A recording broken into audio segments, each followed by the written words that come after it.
Donc, je suis Jérôme Bonnet, architecte des bâtiments de France et conservateur de la cathédrale de Bayeux.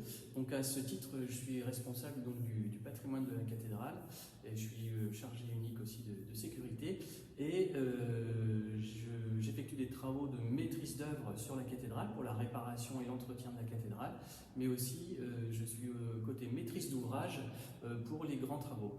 Et donc là, en l'occurrence, pour les travaux qui concernent cette phase importante en 2021, eh bien, je suis avec mes collègues de la DRAC ce dossier en tant que maître d'ouvrage, donc avec l'architecte en chef des monuments historiques qui lui est maître d'œuvre de ces travaux.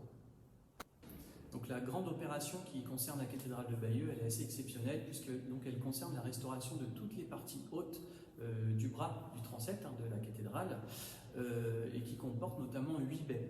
Alors 8 baies qui ne comportaient plus de vitraux et la DRAC en fait a décidé avec les acteurs locaux notamment de créer, donc de faire une commande publique et de recruter auprès d'un artiste en fait un projet de création de vitraux contemporains qui viennent s'inscrire complètement dans la cathédrale. Alors il y a à la fois des travaux de restauration de toutes les maçonneries, comme celles que vous voyez au niveau des bas de couverture et des fenêtres, donc des vitraux, et donc à la fois le projet de création de vitraux. Alors tout a commencé au milieu des années 2010, on va dire, et il y a une artiste qui s'appelle Véronique Joumard, donc, qui a proposé un projet absolument extraordinaire et qui donc est en cours de réalisation. Donc là, l'actuel projet se déroule en 6 phases. Il y a eu une première phase en 2019 qui a constitué donc à créer donc des vitraux pour le bras sud du transept. En 2020, nous avons pu restaurer la façade sud de ce même bras de transept. Et donc en 2021, eh bien, nous attaquons la façade est de ce bras de transept. Alors ce qu'il faut bien savoir, c'est que sur les travaux sur la cathédrale, eh bien, en fait, ce sont des crédits 100% État. Donc habituellement des crédits qui viennent donc, du ministère de la Culture. Et la particularité de cette année, eh bien, c'est que nous avons pu bénéficier des crédits de France Relance. Et donc la tranche actuelle est une tranche de 835 000 € qui est entièrement financée par France Relance.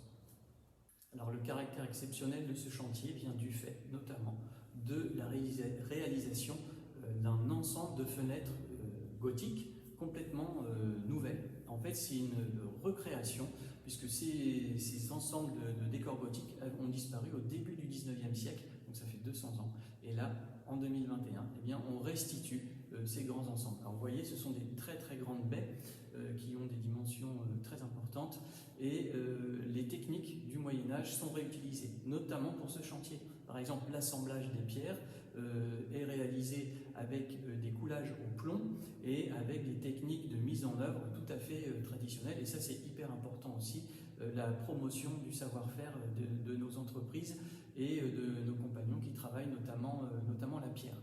Alors là, le chantier actuellement est en cours de finition pour la partie pierre.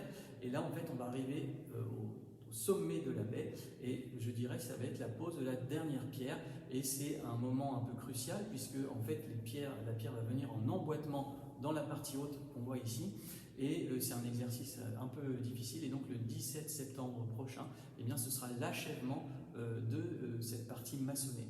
Et donc ça veut dire quoi? Ça veut dire que dans la foulée, le maître verrier, qui est un maître verrier du Mans, va pouvoir venir installer les vitraux créés donc par Véronique Joumard.